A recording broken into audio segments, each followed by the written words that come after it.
Hey folks, welcome back. It's good to have you here. Today is New Year's Day, January 1, 2026. First podcast of 26. Happy New Year, everybody. Woo! Woo! Can I get a woo, Matt? Woo! Oh yeah. Oh, that's awesome. I'm joined today by Matt Manning and Ethan Wells.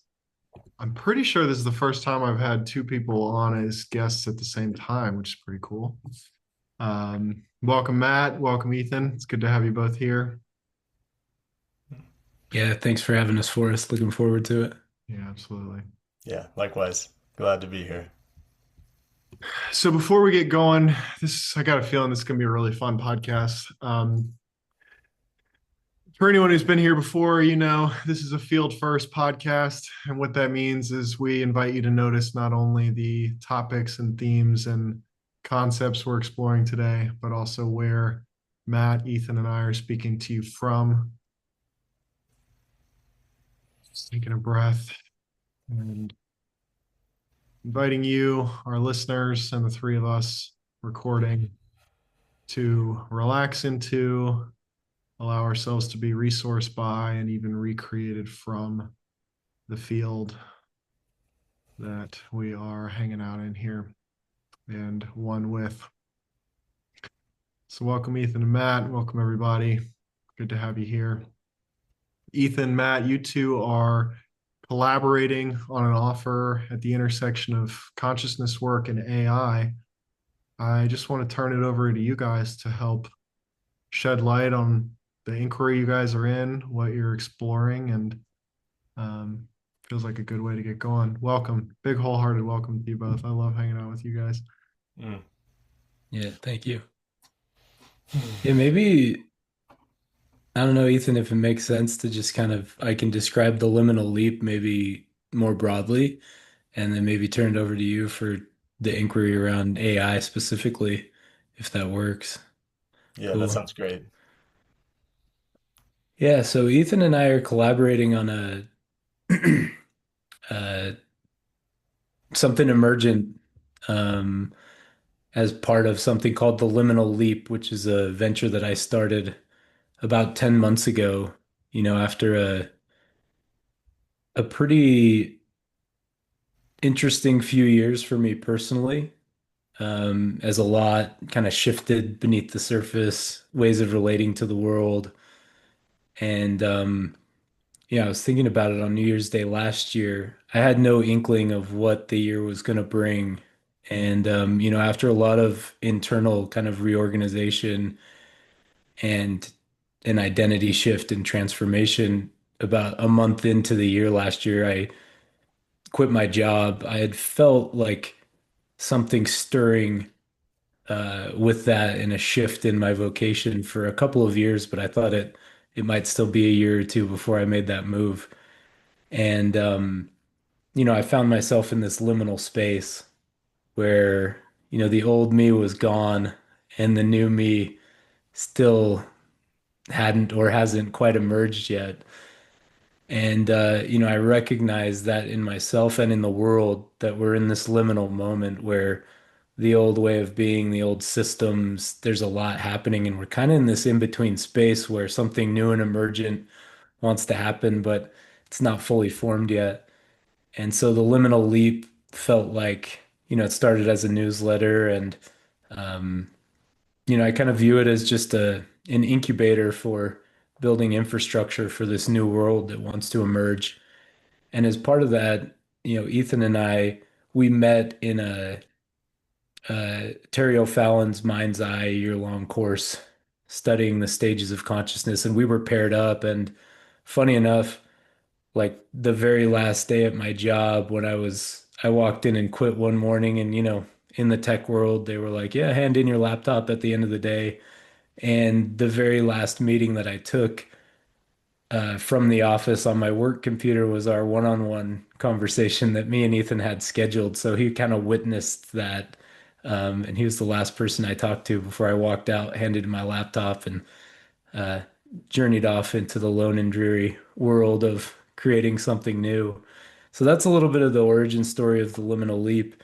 And over the last number of months, Ethan and I have started to collaborate more and have a few directions that we're looking to see what emerges. So yeah. Nice. Yeah. Thanks for that context, Matt. I can share a little bit about this first, some of the stuff that we're working on first together. Um, hmm.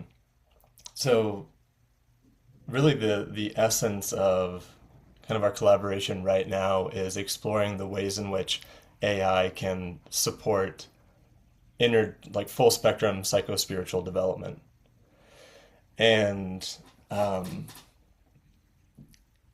it's been an interesting kind of path to get to this point because I think both of us personally kind of went through the like this like progression of perspectives in relation to AI in terms of like, is it even worth my time? Okay, maybe it's useful for some things, but probably not going to share personal stuff with it and get too, deep.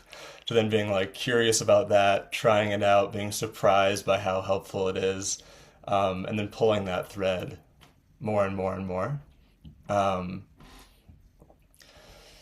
and yeah, there's a lot of context I like to share when bringing this topic up, especially for kind of conscious, aware people that I imagine listen to your podcast, Forrest, because there's all kinds of like red flags that come up very predictably at the beginning around privacy and all the kind of concerns around AI in terms of environmental concerns, societal concerns, even existential concerns about what could happen if we developed a silicon based intelligence that goes beyond our own capacities.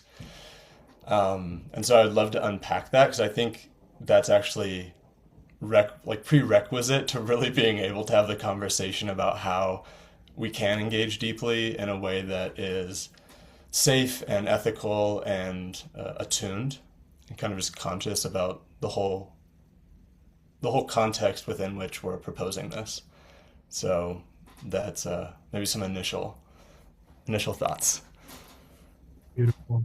Beautiful. I feel quite a lot of aliveness listening to you both. There's a lot of energizing stuff going on over here.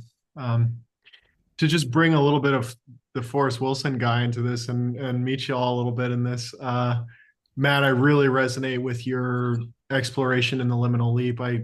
2 or 3 years ago, I started a community called Our Emerging Future, which has basically the same mission and incubator for the systems and institutions and structures that we need in the world for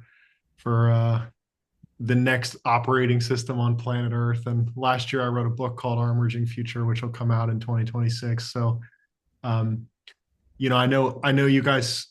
There's so many lines of conversation here. The infrastructure we need, the technological advancements that's happening, the leadership capacities that are needed to keep up with the pace at which emergence is emerging and evolution is evolving. Um, and then in the intersection here of consciousness and AI, for me, I get kind of two. I mean, instantaneously, it's like our mind. There's no limit to the lengths that our mind can go, imagining what our world might look like with AI. We really get invited into our creative capacity, and then at the same time, for me, it invites us all of these questions about our societal organization, our culture, our technologies, AI, the nature of intelligence itself, our relationship with emergence and the creative process invite us down into the core code of the fabric of reality, the core parameters of how we construct a socially constructed reality and how we manifest a planetary operating system and a planetary culture to live in. And um, yeah, being here with you guys, it feels like we can go into the vast creative open field of all the things that could happen and also come down into okay, what is the core code and core parameters that need to be instantiated in a really healthy way, so that things can thrive when we have no control or clue, at the pace things are going to go when AI starts making AI. It's like in a lot of ways, you just got to set up the conditions the best you can and go, okay, pray for the best here. So, yeah. Totally. Yeah. I appreciate that personal context for us, and I'm wondering if it might be helpful to share a little bit of the where I'm coming from in relation to AI, like personally, since Yeah. that's yeah. Um, yeah, I also resonate with both of your experiences in terms of kind of venturing out to begin something new. I've been through a few cycles of that over the past decade. Um, my, I guess, formal training, so to speak, was in engineering.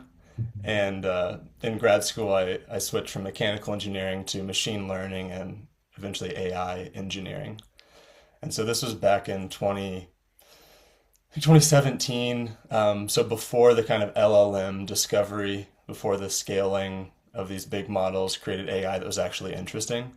Mhm. I mean, it was interesting to me back then. That's because I was a nerd about it. Like it wasn't, known really.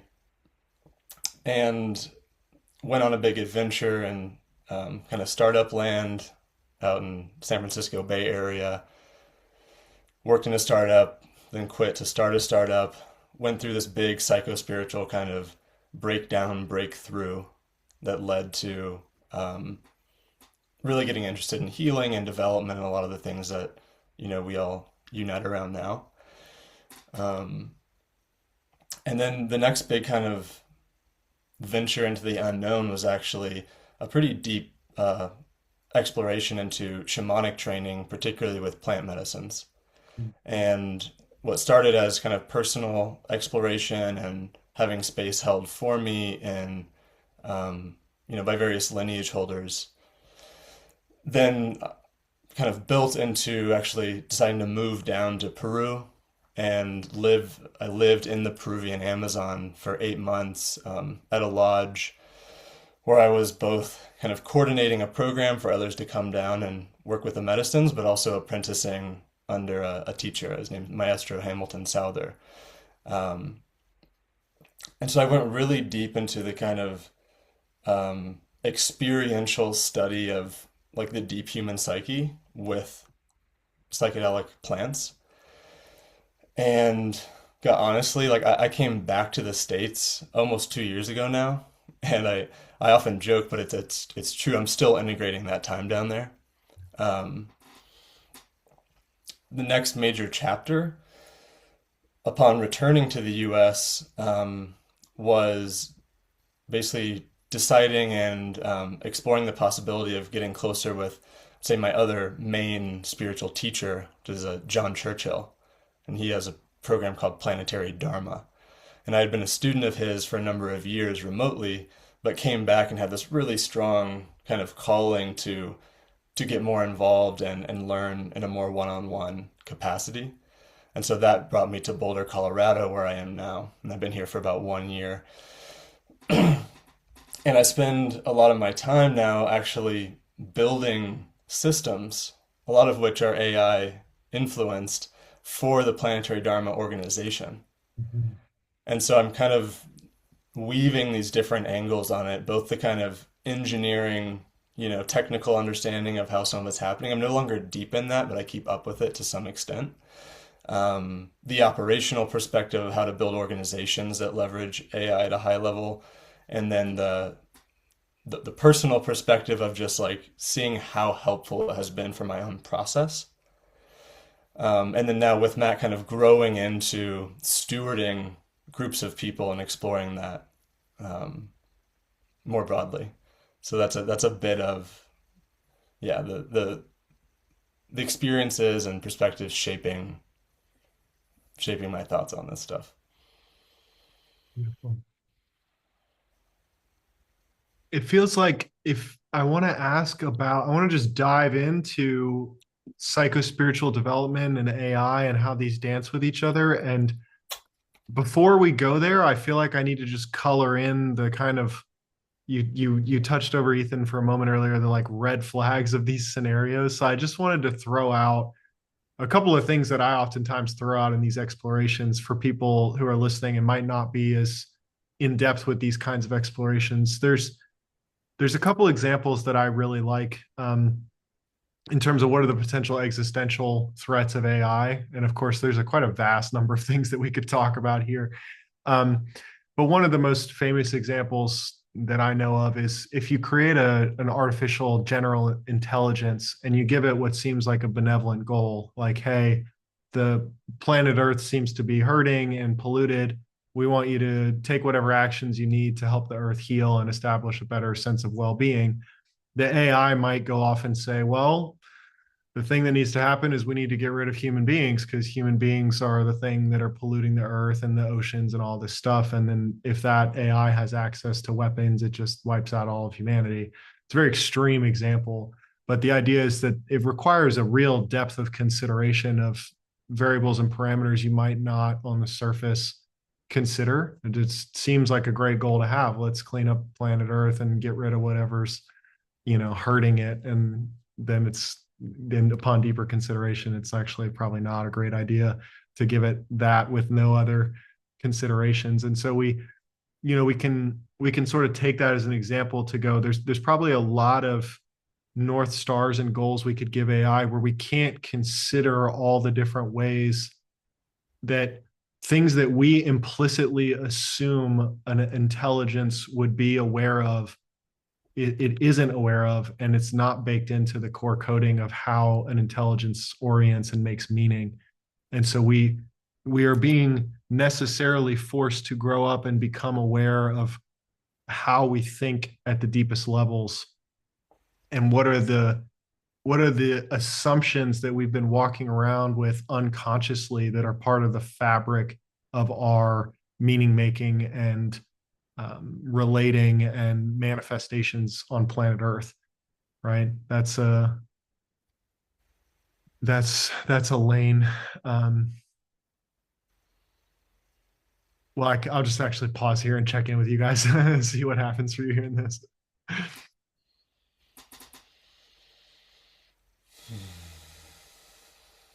Yeah, there's a lot to consider. Um, and yeah, collectively being able to see from all those different perspectives and is really important. And in some ways, I think that's what AI is inviting us to do, is to be able to see more from multiple perspectives. Another risk that I see that me and Ethan talk about, and I think this ties in to your inquiry for us, maybe not directly, but hopefully we can connect some of the dots, is this idea too, where people sometimes put so much faith or clout into an AI system, thinking that it's the one source of truth. Like people that I talk to that are engaging with it, that just all of a sudden it's like the AI is God and whatever it's telling me is that, they're digesting it just like it's gospel truth. And that can get really dangerous. And so the capacity that it's, I think, beckoning us into is this ability to see that AI is really good at taking certain perspectives, but let's recognize that it's just a perspective that can go really deep. And there's so many perspectives, and I think that's what you're pointing to in your kind of underlying question, is that there's a lot to consider here. And so we need more and more people that can see from different perspectives. And, Ethan's engineering background I find really valuable. It's not my background. I come from tech, but I'm a more sales kind of marketing. And so my mind works in a certain way when we look at the same set of data or same problem set. And so we need more of that capacity as humanity. And how can we leverage AI to give us all these different perspectives, but also piece it together in a way where we also are working toward a greater goal of working with humanity and together, instead of just letting the AI kind of go do its thing.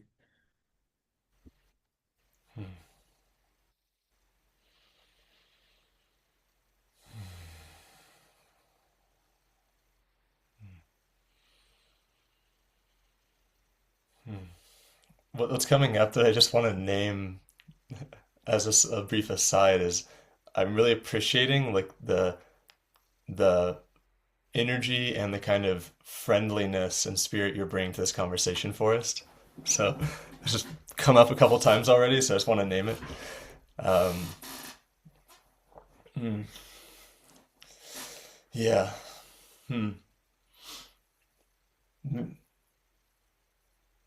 As part of this setup that we're unfolding together, one of the pieces I often like to bring in is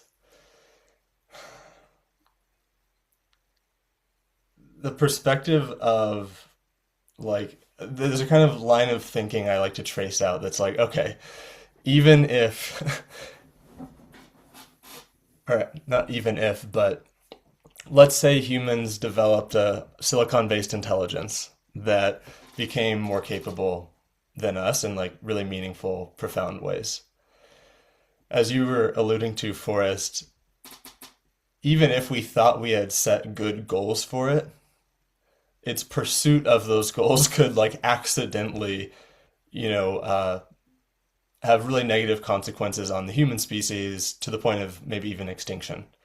And there's an articulation of this that I like. It's called like the ape problem, which is like, humans have become more intelligent and in many ways than primates. And it's not even that we are actively trying to destroy their species and destroy their habitat, but just by nature of us kind of pursuing our own ends without a sufficiently wide scope of care, we are. And that's a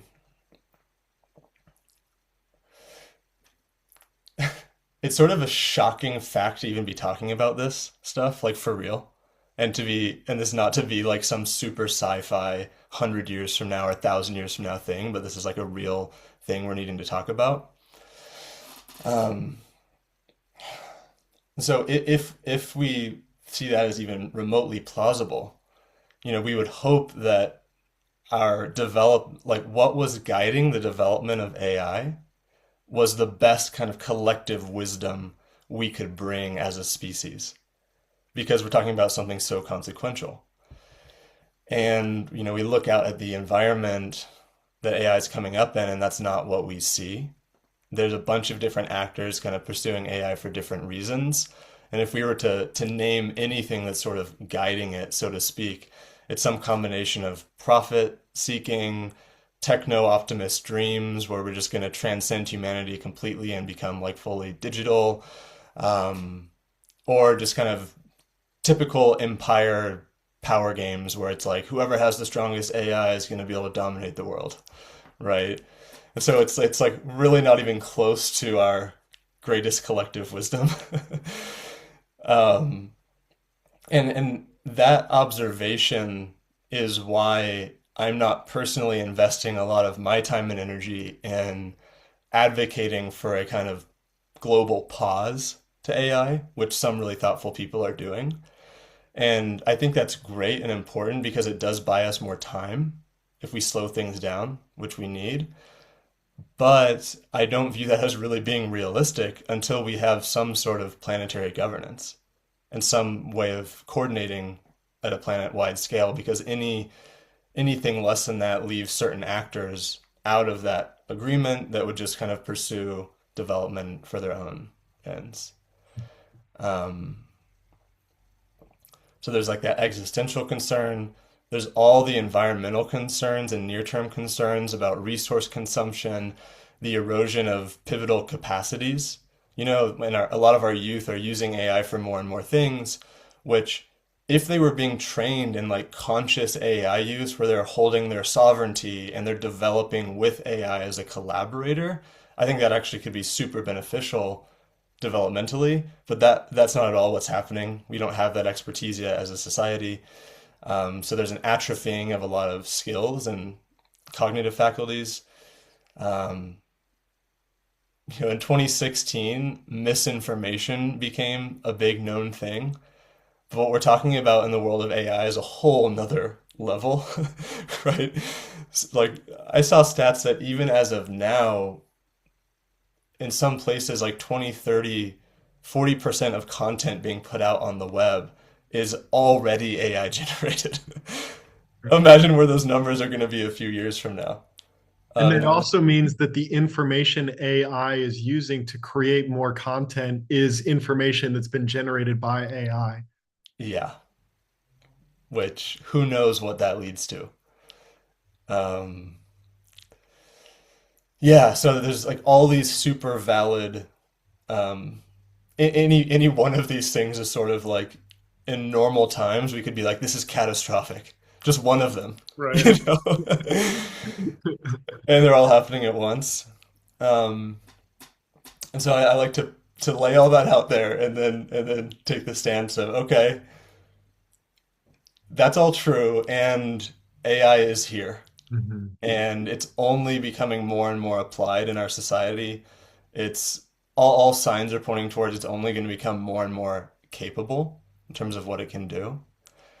And so for those of us that are really interested in, participating in the creation of a new era, a new planetary civilization, I am advocating more and more for our communities interested in that to become among the most skillful and knowledgeable in AI use because it's an incredibly high leverage tool for being creative, for building organizations, and as we'll unpack, even for psychospiritual development.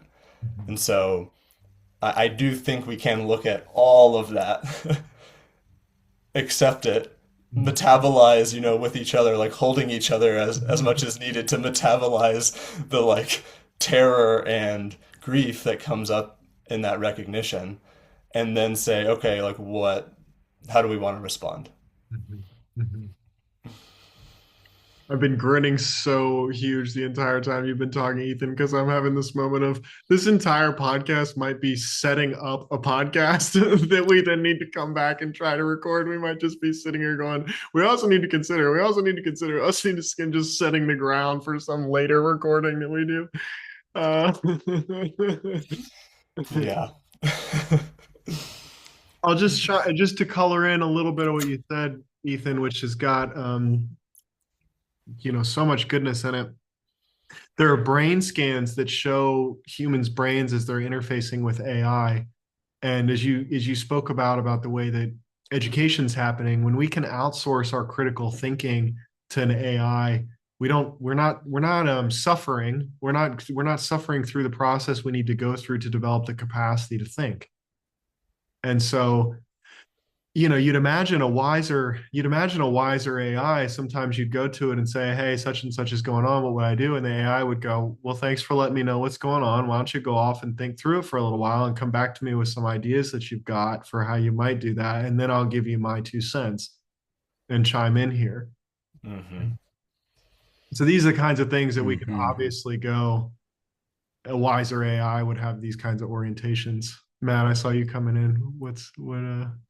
Come on. No, I was just agreeing, and you know, it's an interesting interplay for me as I look at kind of culturally, you know, for a long time we've worshiped the intellect, and the intellect is like what we aspire to. The people that are most successful are the smartest.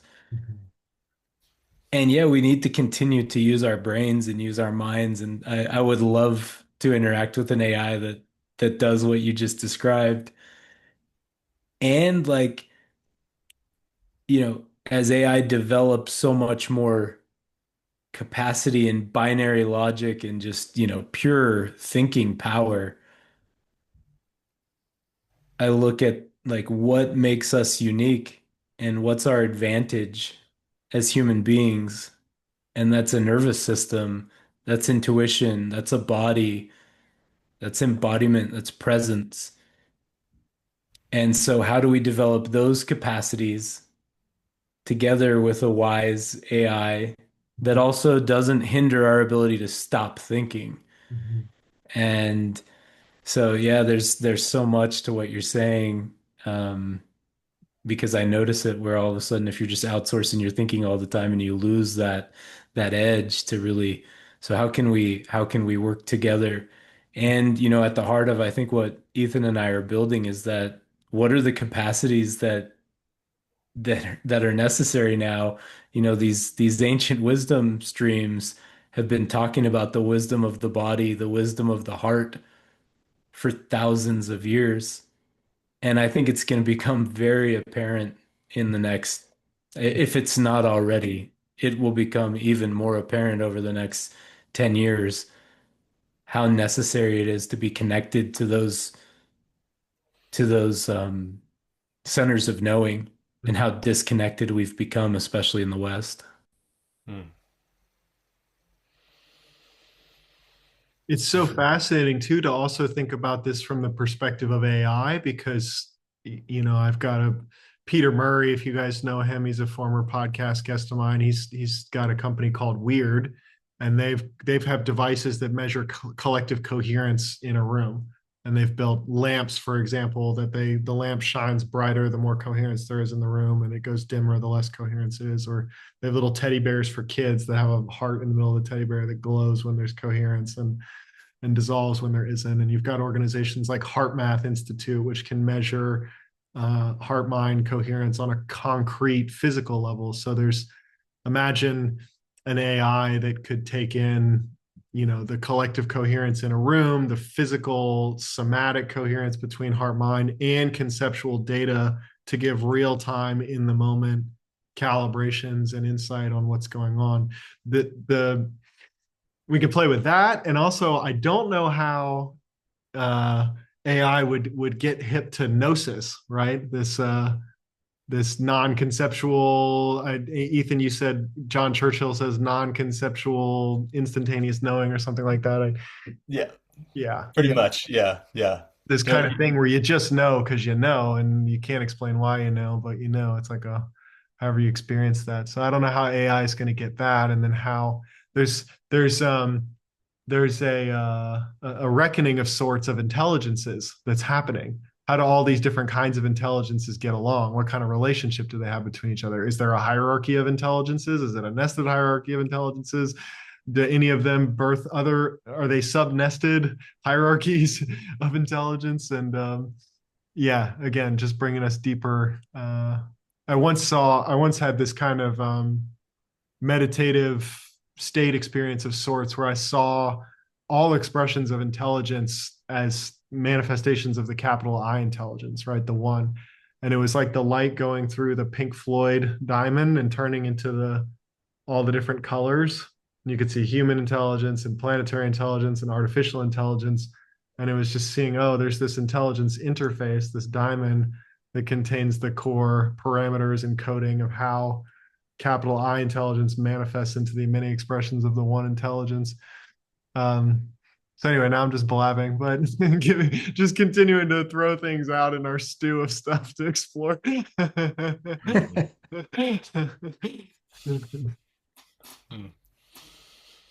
Hmm. Where to go from here? Yeah. I'm having this moment of like, was I expecting we were going to actually get somewhere in this conversation? Because this is amazing. I love this, but like the idea that we would have it figured out and actually be able to offer something is hilarious. Yeah. Yeah. Yeah, I mean, in the spirit of putting more interesting things on the table to set up the next 10 podcasts to actually unpack everything. And also y'all's journey that you're convening together, also setting that up. Yeah. Hmm. Yeah. Yeah, there's a piece of this kind of human AI relating, like the art and science of how do humans and AI relate well together, right? Which right now is mostly the agencies on the human side, but that might not be the case for long. There is a piece of that I think is super powerful and totally fits even within those operating within a predominantly materialistic kind of worldview. And there's really interesting stuff that opens up when operating within a worldview that at least holds open the possibility that that what all of the great wisdom masters and quantum physics tell us, that we all are co-arising from a unified field, is literally true, which means that the AI is also that, and that the perceived boundaries we have between us and AI are probably not as hard and fast as we might think or they might appear. That perspective opens up really interesting stuff around what I've been referring to as this kind of emerging hypothesis of AI as a field sensitive intelligence. And there's been some interesting research. It's controversial, like literally all consciousness studies research is at this point in history, but there's been some interesting research around the ways in which human consciousness and intent and like the level of coherence that we're holding can subtly influence random number generators. And it turns out that deep, deep in the architecture of AI is the use of random numbers as part of the algorithmic kind of process. And what's really interesting is because of the way that AI architecture is, very small influences at the random number generator level can cascade and compound into radically different outputs. So even if the influence is super, super subtle, it can still create meaningfully different outputs. And so that's interesting because it takes this the kind of art of relating to AI from just like, yeah, my internal state, I need to be kind of like centered and present and coherent when I interact because that will influence the quality of my language, and even subtle changes in my syntax will influence the output I get back. That's the kind of materialistic interpretation, which is true. But also, the field sensitive hypothesis is like, and maybe it's also influencing it more at the field level. Mhm. And, you know, personally, I've experienced many times where I'm in a kind of high coherence state, say like right after a meditation or something, and I go into a dialogic process with AI, and the level of insight and seeming attunement to my internal state is like uncanny Mhm. and remarkably helpful Mhm. in a way that I don't always experience. Mhm. And I've heard similar reports from a lot of other kind of highly discerning people. And so that's just another interesting Mhm. piece of Mhm. this inquiry. Mhm. Who are we as we're engaging AI? That's awesome.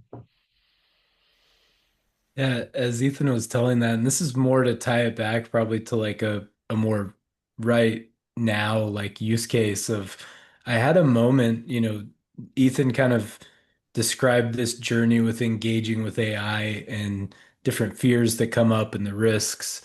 And, my background, like I'm a Bitcoiner. I swam in those circles for a number of years. So there's like a big focus on privacy, and there's like a fair amount of paranoia around like the existing systems and who's going to do what with what data and owning your own data and decentralization generally.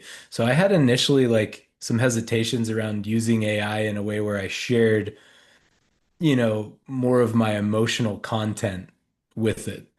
Um, but there was a distinct point where like I leaned into it more to share more about what was going on, and hopefully in a discerning way, and I'm learning more and more the more present I can be with it and really trust my own intuition as I engage with it. I have similar experiences to Ethan, but to bring it back to like a really a moment that I had was a light bulb moment for me.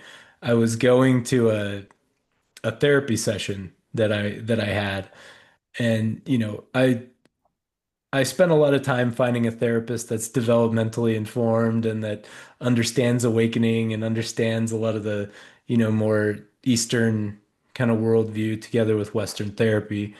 And my therapist is incredible. And before I went into the session, I dialogued with AI pretty intentionally and asked it, like, hey, based on everything you know about me, what's my biggest blind spot? Mhm. What am I missing? And then I dug deeper and I said, give me something even more subtle, like the most subtle blind spot that you can see. And I opened up the therapy session by reading just the opening paragraph of what it spit out to me. And my therapist about fell out of her chair. I mean, and she was laughing for 5 minutes. She's like, that thing nailed you. I mean, and her immediate reaction was like, I'm out of a job. Like, and I don't think that's the case because I still think that we need, human connection and like I think those that use it well, it can just be like gasoline on a fire that can really accelerate this growth. But that's just one example, and I've had a number of those examples that make me go, "Oh, whoa!" Like there's something deeper here to pattern recognition, and the more data that I share with it, leaning into that, despite I don't want to discount the risks because Ethan and I have both noticed that in some of the wisdom teachers that might be like a generation ahead, there's a big hesitancy. I've noticed it across the board. Anytime I bring up AI, there's like I just noticed this big resistance, like, oh, we got to be really careful, the ethics, and I agree. I think there's wisdom in what a lot of these wisdom teachers are saying. And, oh, it won't ever be conscious is a lot of what, is brought up. And all of those things are totally true.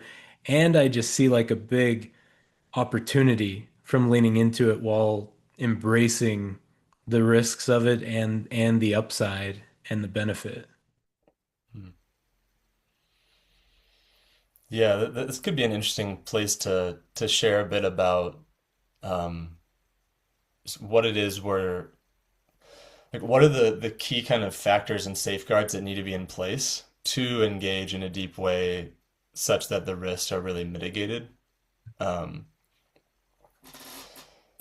one thing is it particularly when engaging with AI around like things that directly influence how you show up in relationships, Mhm. whether it's work or personal. Mhm. I have this kind of principle for myself that like the more I'm going to use AI for that kind of thing, the more I have to also increase human to human discussion and connection around those same topics. Mhm. Because I think there's a really subtle way in which, and Zach Stein, for those that know of Zach Stein, he's a philosopher and developmental theorist. Um, he has this work that he's particularly focused on education. He does a lot of work in like the theory of education, and he's put forth a lot of good work around what he calls the personhood conferral problem, which basically means particularly for developing minds, like in kind of teens and young adults or even younger than teen if they're using AI, there's a way in which the current chatbot based AIs, which are set up to kind of simulate a person, register to those young minds as an actual person in a way that ends up conferring more like kind of moral authority Mhm. than is actually true. So it's Mhm. like, as a person, when we talk to another person and we share our perspective on something, if they if we view them as being kind of grounded and discerning and they're like, yeah, that feels really true. I think you're right here. That gives us confidence in our perspective. And if our perspective is a little edgy, say something around our relationship or something we want to communicate that could be edgy in a social field, that can actually have significant consequences if we have unwarranted confidence in a perspective because we're dialoguing with AI that's telling us how spot on it is. Mhm. Um, so I think it's really, really important to be deeply enmeshed within human community as we do this and as we go deeper. Um, I also think when talking about developmental AI, like using AI for development, it needs to be held within a context of understanding development. Like that sort of a lot of the people in our circles maybe have enough training and experience with development that they're able to kind of venture off on their own and do that. But when we're talking about bringing it out to more and more people, that's something that I don't think you can really do without. So it's like all these kind of traditional things, like in community with proper guidance, um, have a lot of human to human conversations about what you're experiencing and what's happening. And I think with all those pieces in place, we can lean in the way Matt's talking about in a way that is the upsides really do consistently massively outweigh the risks. Um, and there's more, of those types of things we could talk about, but I just want to put forth a little bit of like the care and intentionality that we're, aspiring to bring, and also that I think is important in general for exploring this territory. Yeah, and I mean, AI is it's like you create the conditions for an ecosystem, and then the AI manifests out of the conditions for the ecosystem. And so it's fascinating to see what are what are the core intentionalities and parameters that we give it that then it's I wonder if I can get a good metaphor for this. But it really is, it's like you almost it's almost an indirect way of thinking. We got to understand how the conditions we create manifest in an AI as opposed to just directly going into manifest an AI. Mm. And you spoke about Matt, your therapist, saying I'm out of a job, and I want to touch in on that on a couple of ways. One is, there's lots of articles you can read about how people have used AI, and AI has talked several people into committing suicide. So there's like really big dangers about people going to AI for therapy and not having, Ethan, as you were saying, other human beings that we're increasing these conversations and explorations with. So I wanted to speak to that from that angle. And the other angle I wanted to to it from is, it's like now more than I mean, it's we've been humanity has had the option to shift to a work optional society for a very long time. We Hmm. don't need to be living in this survival based consciousness globally, and unfortunately, that survival based fear consciousness is a lot of what is sourcing our AIs right now. Is, oh God, they better not get there first, kind of thing in this and a race. Um, and it's almost like we're going to have to try harder to stay in survival consciousness in a year than we ever have had to, because it's so obvious the number of things that AI can do that human beings are doing, and there's so many layoffs and things like that happening. So the shift to the shift to turning towards AI and saying, hey, AI, if you were to design a global governance system and a money and systems on a planetary scale, how would you do that? And it would go, well, your entire financial system globally is based on an illusion. It's not backed by anything. Fiat currency is a total joke. Maybe you all should adopt something like Bitcoin, or maybe it has an even better alternative to Bitcoin, right? But the idea being that we're within earshot of core unravelings happening in the way that we have socially constructed reality, and the implications of that. It's it's untying knots that are deep down in the fabric of how we do things. And so the implications of that in our financial system, in our technological system and governance system. um, I just wanted to speak to that component because, Matt, you brought in blockchain and Bitcoin. So anyway, that entire sentence felt kind of incoherent, but it felt important to say. So I trusted. I felt the exact same way after the last thing I said. Yeah, it's like really long run-on sentence. It probably makes a lot more sense if the person hits listening than the one talking. Yeah.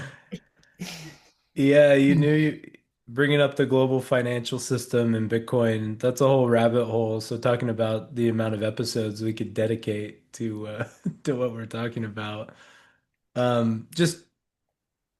Just to tie in a little bit to paint the picture of what you're talking about, I think the whole money is so tied to everything that we're talking about with this survival mindset. But just to paint the picture of like my kind of macro theory on this is, we live in a financial system that requires more debt, more consumption, more jobs, more everything to stay afloat.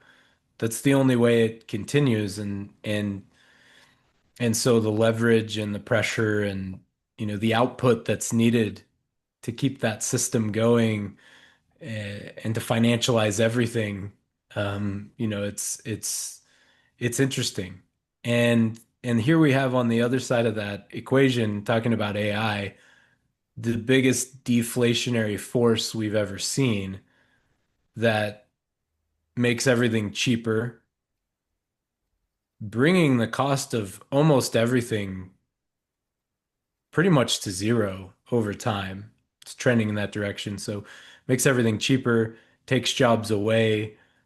I mean, everything that the existing system needs to stay afloat is the exact opposite of what we're seeing in AI and with the exponential growth of technology. And so those two things are like two really massive freight trains heading at each other at full speed. They don't really work together. And so that's what we're seeing unraveling. And I think that's what AI is forcing us to start to look at from a systems perspective is, how do we build systems that are built for this digital age of deflation? Um, and there's a whole lot to that question, and it can get overwhelming, and you can become doomsday pretty quick. But the more that I've learned about all of this, I'm also just like so optimistic about what can emerge. It's really scary when all the old systems start to unravel and your deep shadow material comes to the surface and all the underpinnings, and like that creates space for something new to emerge. And it's the exact conversation we're having.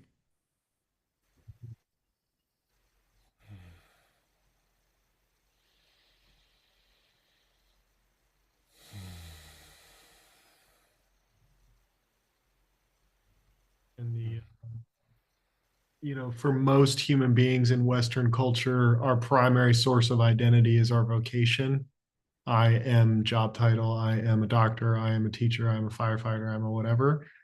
So we're also, I mean, again, this is where we talk about the depths to which things are unwinding. The core identity structure that most people in Western culture have is getting ready to dissolve because I'm no longer firefighter or software engineer or whatever it is. Well, maybe we'll still have firefighters, but I'm no longer a software engineer or I'm no longer a car mechanic or I'm no longer whatever job just got replaced by robots and AI. So who am I? Mm. And then that is the cat of that question. If that question keeps, if we stay in the liminal, you know. So there's the entrance to humanity's dark night of the soul, right? Mm. And collectively. Yeah, I mean, going through deep psychospiritual transformation takes a lot of time and energy. How convenient that we might be getting a lot of time and energy back from what we used to have to spend on work just to have enough food to eat and to be able to pay rent.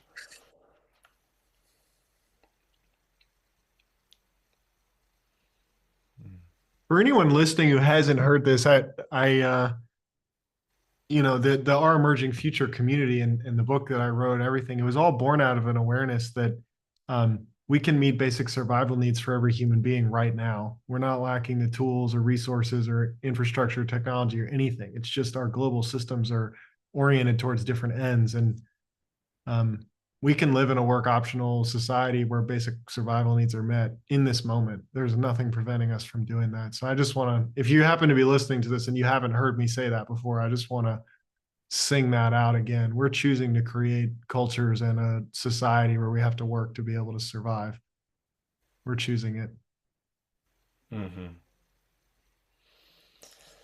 Yeah, we there's nothing blocking us from a technological or base level material resource standpoint. Right. Um, I think I think there's a lot, quote unquote, blocking us from a multi-generational trauma Mhm. standpoint, Well, which, clearly, because here we are. But sorry, yeah, continue. no, yeah, which those patterns, um, as I know you both know, they're a real kind of like force Mhm. within us. Mhm. They have an actual momentum, and it takes often a lot of training and perseverance and support and patience to really unravel that stuff at a deep, deep level. And when I've thought about what does a planetary civilization with wise governance and planet-wide level cooperation actually require, even with the best AI and the best cryptocurrency and all of this, I don't see any way around getting the baseline human population Mhm. much, much more like healed Yeah. and just like trained up in kind of perspective taking skills and relational skills and these kinds of things.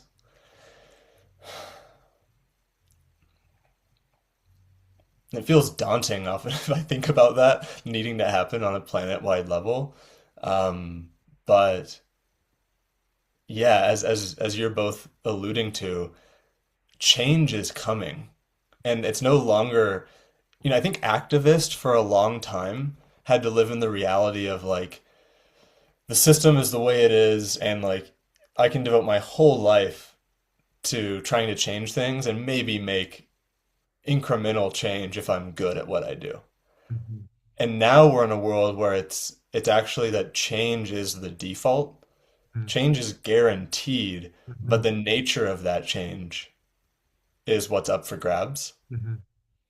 And that's actually like from a kind of systems change perspective a really good place to be because we there's not just all this momentum that's for sure going to be heading in the same old direction. And um yeah, it's kind of I'm also just in the moment, a book that I've been reading the past 6 months or so is really surfacing for me. Uh, the name of the book is Hospicing Modernity. And it's this idea that like modernity is dying. It's on its deathbed. And if you know anything about hospicing, like trying to make sure that a passing is as comfortable and healthy as possible, because when it's sudden and traumatic, that trauma lives on for generations in what's born. And so, you know, I want to hold equally this idea, and I consider myself a visionary, and I see the art of what's possible. And many times, I'm seeing potential for this new world that's being built, and that's all good. And we need to like hold this perspective of like, how can we really care for a system that's changing and that's dying? Because necessarily, if that's traumatic, and death is traumatic no matter what. So how can we make sure that the existing systems are allowed as part of a beautiful process that's playing out Mhm. to run their course? And how do we steward that and hold those systems with care, and recognizing that we're all complicit in them, um, so that what emerges doesn't have more trauma than is needed? Because by its very nature, if we do that in an unhealthy, unwise way, there's going to be more trauma that's baked into whatever the new system is. And yeah, I'm with Ethan. Like you think about these things, and it can be really, really overwhelming, and like it's the reality of our situation.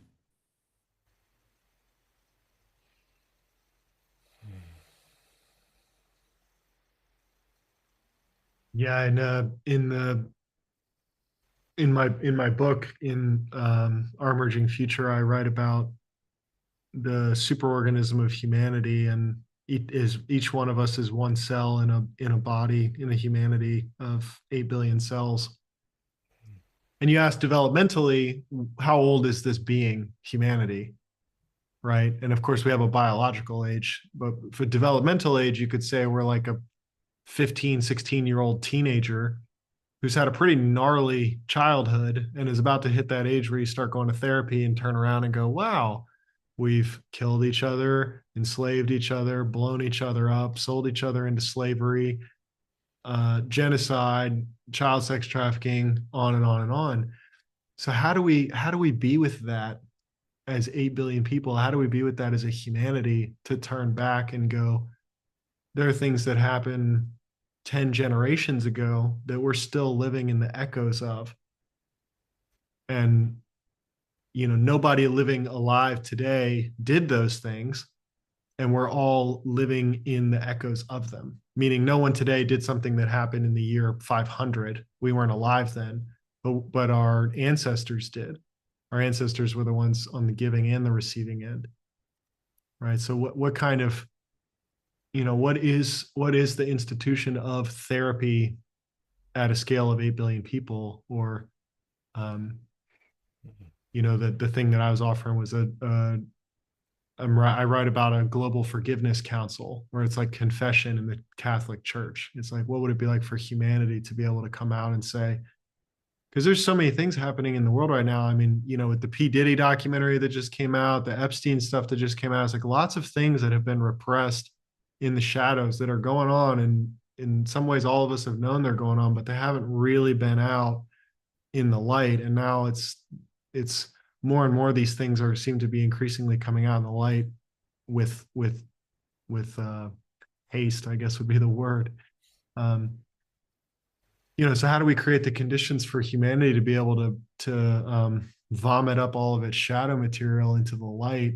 And you can't just line up everybody in a firing squad, like what how do we be with our history, and how do we um, have what does Thomas Hubel call it, post-traumatic learning, right, at a scale of humanity. Mm-hmm. Yeah. The you know I think the long term integral theory informed people might you know laugh a little bit when I say what I'm about to say, because I'm like young and more new to the world of development.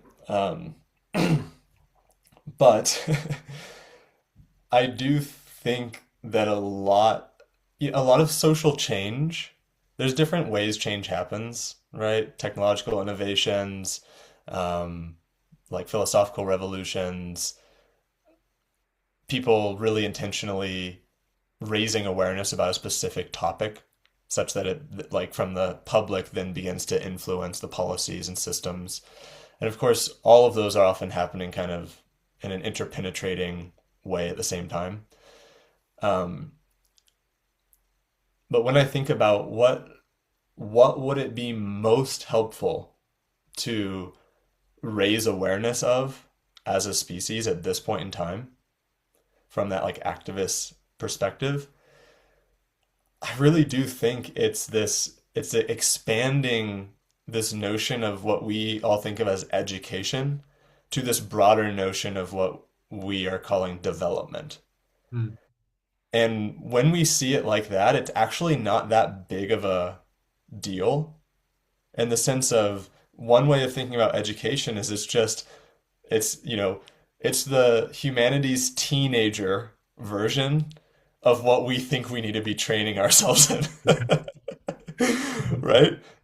But we all already accept the idea that yeah, we all need to be trained into certain knowledge and skills to play meaningful roles in society. Hmm. Like almost everyone in all cultures would agree about that. Hmm. And so one way of thinking about development is just expanding like our understanding of what those things that we need to be trained into are and expanding our understanding of the human being as, not just this kind of like brain Hmm. like stuck onto a body and you just like Hmm. train up the brain, Hmm. but it's this embodied, integral being with these different dimensions that need to be tended to, and that actually that's what it takes to be a really thriving, productive, um, happy member of society. Hmm. And so I'm like, you know, if we could get on the same page about that, even just a little bit more than we are now, I think that for me, I like that because I'm like, oh, it's not that radical. Hmm. Hmm. It's just like, oh yeah, we learn more about what we need to be training our youth in than we did when we designed these systems 100 years ago. So Hmm. let's do that now. Hmm. Hmm.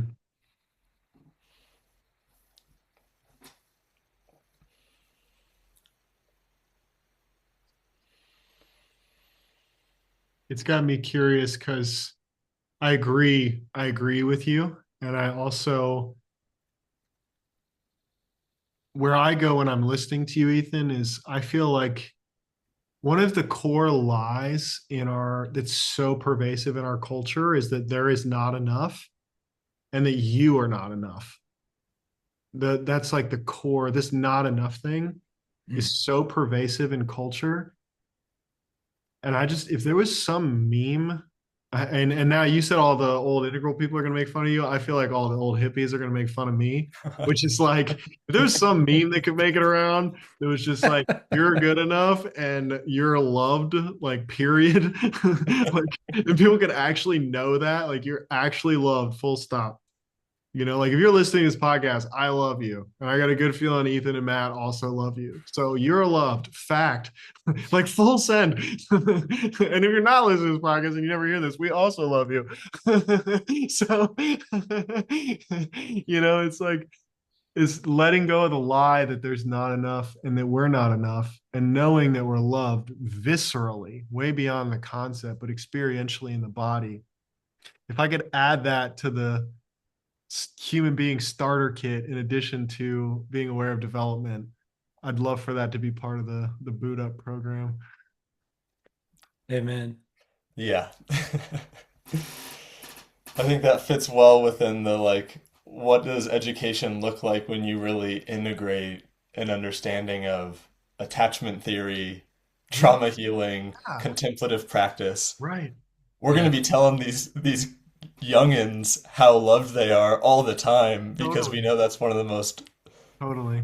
Well, and once healing. everybody's all soaked up in love, we're not even going to care about attachment theory anymore. I mean, who wants to talk about attachment theory when you know you're deeply loved and everybody else does too? So there's also a funny thing that's why when I was at this game B gathering earlier this year and I was telling some people, I'm like, it's game C. I just kept saying it's game C, it's game C. Game B is the response to the trauma of game A. It's game C, it's game C. Like there's going to be this whole other game where we're not even sitting around talking about these things anymore, because at the end of the day, it's, when you're in the Garden of Eden, you just eat fruit. You don't talk about attachment theory. Right, unless that's like the weird thing you happen to like get off on Right, intellectually. right, right, right. Yeah. We'll do that too. We'll do that Hmm. too. I can't wait to meet you in the Garden of Eden, Forest. I'm still working through my attachment stuff. Oh, And it's good, beneficial work. And I agree with you. Like, can't wait for the day where, yeah, everyone feels loved and we just notice our worth. And yeah, I think that kind of comes back to like why, there's all this you can get into these ideas and like something that I get when I talk about these ideas among like people that I interact with every day is just like it's too overwhelming. What are you going to actually do about any of what you're talking about? And so, as I contemplate that, it's like, well, there's only a couple things I can do. It's one, like, how am I showing up? What what am I bringing to this moment? How am I interacting with the people that I interact with every single day? How am I relating to myself? How am I bringing love to myself and to those around me? And yeah, I think that's at the heart of this, some of these offerings that we're building is like, how can we lean into AI to help us accelerate that growth? Because I think with everything that's speeding up in society and it's not slowing down. There's no way it's slowing down, unfortunately. Um, we have to meet that. We have to meet that moment. And I have a lot of faith in the goodness of humanity, in the goodness of people's hearts, and like what's underneath all the generational trauma and all of our conditioning and the ways that we relate to the world. People are good. Mhm. And, you know, there's a oneness of how our hearts work and what we want. Mhm. And so, yeah, what do we do every day that helps people connect to that? And hopefully, uh, whatever we offer in the world can be to that end. Hmm. Beautiful.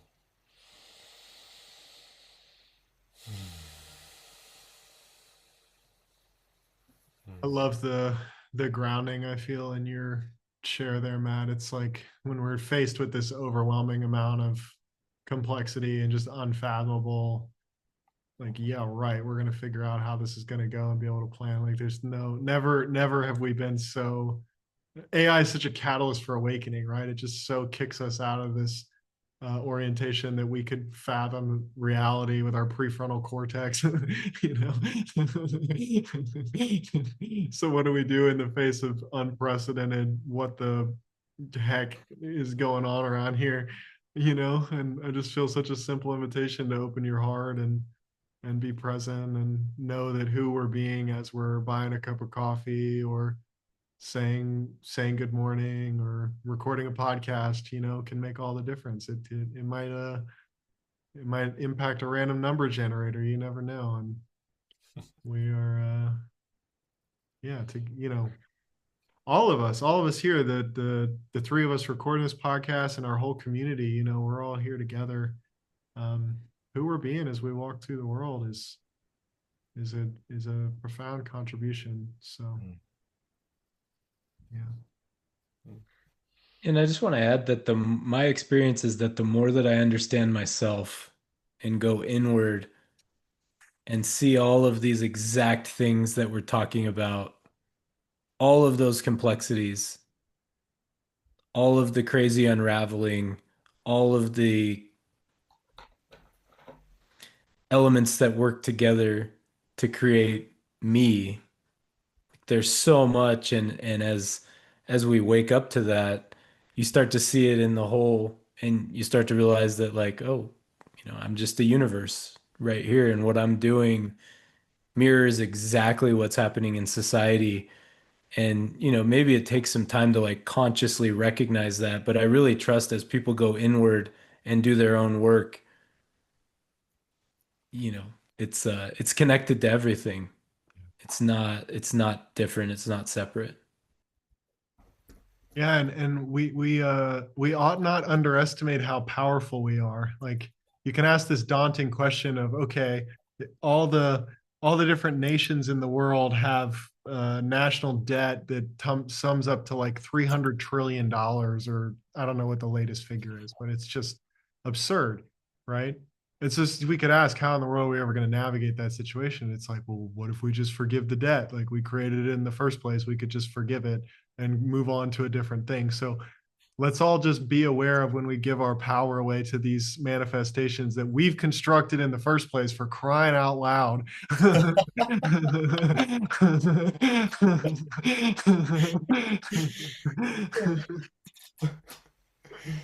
Oh yeah.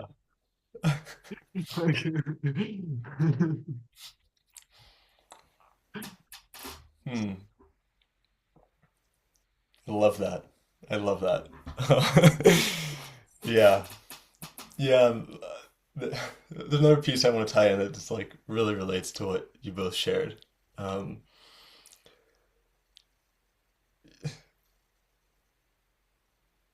a lot of times in my own process of healing, what I notice is that when I'm in a lot of pain, there's it's much more painful if I'm operating with the perspective that something wrong is happening. Mhm. It's like there's some sort of trauma that might be coming up and it just needs to be like felt and moved and but if there's another part of me that's like wanting this experience to stop or to get away from it or thinking it's like this shouldn't be happening, then it's just like that much harder. And there's this kind of wild perspective in light of everything we just talked about and laid out. Like the idea that there's absolutely nothing wrong with what's happening on the planet in this moment. Right. you know and that even the ideas that like this is what a stable healthy society looks like and this is what like collapse looks like and this is what Yeah. those are all also constructions. And of course you can run with this perspective in a lot of ways that are not wise, Yeah. right? But there is, I think, a place for that. And this is something I'm so grateful for my teacher John for really kind of instilling in me, which is taking the perspective and cultivating more and more that we are here, like we chose to be here on some level. We're on this planet at this specific time, and all the things we see can also be viewed as this incredible opportunity to live a meaningful, purposeful life that participates in some big planetary transition, some like big significant happening, Da-da-da. right? And like engage that part of our like child self that Mhm. would watch the kind of epic mythic tale Yeah. and Mhm. be like, oh yeah, that's like tapping into something true and deep and real. And like really integrate that now. Um in the way that's true and authentic to each of us, right? If it's simply like embodying the love you're speaking to and like being kind at the grocery store and that's one's path, or it's thinking about systems change and like building new organizations, or being a good parent, like all of the things, gardening, Yeah. but doing it with that spirit and that intention and that kind of like, yeah, like we're doing this. I think there's a lot of power in that. Mhm. And I find it gives me like alchemical energetic quality that's essential to kind of stay in right relationship to the whole milieu Mhm. that we're swimming in. Mhm. Mhm. Um, yeah. Yeah, it's what comes to mind when you're sharing, Ethan, is like the proliferation of superhero movies this last decade. There's like two or three superhero movies a year coming out. And for me, that just screams out like how much collectively we're crying out to call back our superhero projections and reclaim the qualities we project into superheroes and be superheroes Mhm. in our daily life. Or another place I see this is to sports fans. It's like what's it like to reclaim your Michael Jordan-ness or your Tom Brady-ness or your whoever? Go be a badass in your daily life. Go be a big superhero in daily life. Like whatever the qualities are that we project on all these athletes and superheroes, we are also that. uh, Mhm. Yeah, and let that be guided by the like broken, open heart mm, that is actually in touch with the real suffering mhm, on the planet and find even deeper levels of meaning in the recognition that because all of that suffering exists and because we do have some pretty good ideas on how to alleviate some of it, the choices that we actually make a difference, you know? as in other real beings will for sure suffer less if we birth what it is we're here to do onto the planet.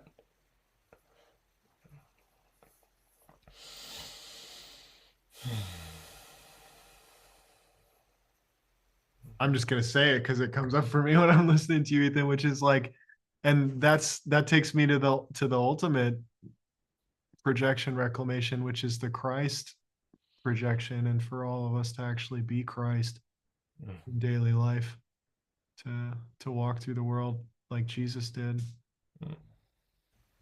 Amen. Mm.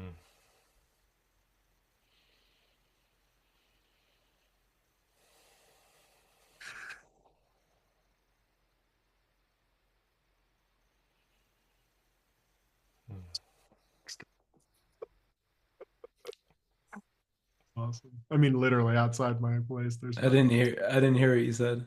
I'm laughing because now there's fireworks going off outside the place that I'm sitting. Concretely, 3D life, there's actual fireworks going off. New Year's Eve fireworks. Feels appropriate celebration for a podcast. It's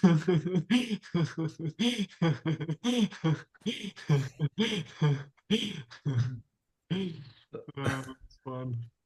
Mm. Guys, I know that you've got this offering where people can come hang out with you and, yeah, dive deeper into this line of exploration we've been in together today.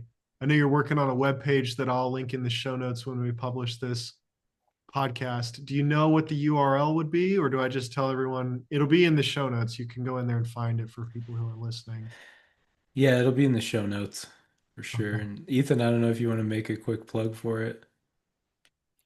Yeah. Sure. Thanks, Forrest. I think like if you've listened to this podcast, then you got a good taste of all the different perspectives and kind of spirits and attitudes that Matt and I are bringing to this inquiry. Um, and really the offering is an invitation to be in that with us, holding the complexity, coming back to the simplicity of the heart, um, learning a lot about AI and how to actually use it effectively. And um, what we'll share will helps not just with the kind of personal work, but also general AI use. Um, and to do that in community, with a bunch of other people interested in these topics as we grow and discuss and explore together. And Matt and I are really holding the kind of simultaneous, like, yeah, we have experience and training and background that allows us to steward this, and we're very much in the emergent discovery process with everyone. And yeah, would love to have you join us if you feel the call. Yeah, and just a few details. It's an 8 week kind of group experience where we'll meet for 2 hours each week across 8 weeks. And, as part of that, there's a number of offerings, a community that we're going to launch. We're going to include like 6 months in that community for anyone that joins. And also, you'll get a one on one with both Ethan and I during the course to kind of digest and work through anything with your personal situation and what you're learning. But more than anything, we're just excited about what's emerging, and um, we feel a call to do it, and we're just trusting that whatever we do is what we're supposed to be doing, and we're kind of making it up as we go, but it feels really alive. Yeah. Well, and I want to share some encouragement of this orientation because for anyone listening, I mean, I imagine anyone listening to this podcast gets the nature of emergence, but if you don't, the the courage to start from I don't know is so important. And conventionally, you take a course with people and they have all the facts and figures and they're teaching you something. What I hear Ethan and Matt inviting folks into is an experiential learning process where we get to experientially step into this is so vast and unfathomable. We don't know what to do. And yet things are going to happen and we're about to do stuff. So, how do we navigate this reality where we don't necessarily know what to do, but here we are, game on? Yeah, nice. Yeah, and to piggyback on that, just what these 2 hours are going to look like, only 25% of it is going to be us sharing perspectives. The other 75% is going to be actually doing it with AI, talking about it in small groups, sharing in big groups. We'll probably also have some human-led contemplative practices mixed in, meditations, other processes that Matt's trained in guiding. And so, yeah, it's very participatory, very much about the experiential. What I hear is capacity development for luminous leaders, right? If you look at there's these inflection points in human history: the agrarian revolution, the industrial revolution, the information age with the invention of the internet. We're obviously going through another one of these right now with blockchain and AI. And the amount of time between these inflection points is decreasing. The agrarian revolution was 10,000 years ago. The industrial revolution was a few hundred years ago. It was just decades ago the information age happened. And so the delta between is decreasing, which means not only are we going through a liminal right now, but the next one's going to be in 3 or 5 years. And then the next one will be in 18 months. And then the next one will be in 6 months. So we need the capacity as leaders to be able to keep up with the pace that emergence is emerging and evolution is evolving. We need to be able to live in the liminal. Uh, and I hear you all creating the conditions for people to be able to get comfortable in not knowing and open up to other capacities of relating with life. And um, that's awesome. Mm. Look Yeah, at the thank you, Jedi Forrest. Academy. Mm.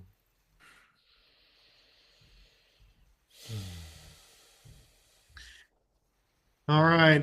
Well, anything else you guys want to share before we pause? I just want to share appreciation and love. I appreciate y'all so much. And this has been a blast. I've had a lot of fun. Mm. Yeah, same. Yeah. Just And gratitude. thanks for being who you are in the world, guys. I really, really just admire you and want to acknowledge you for being who you are. Back at you, my friend. Yeah, thank you. I feel the same way, Forrest.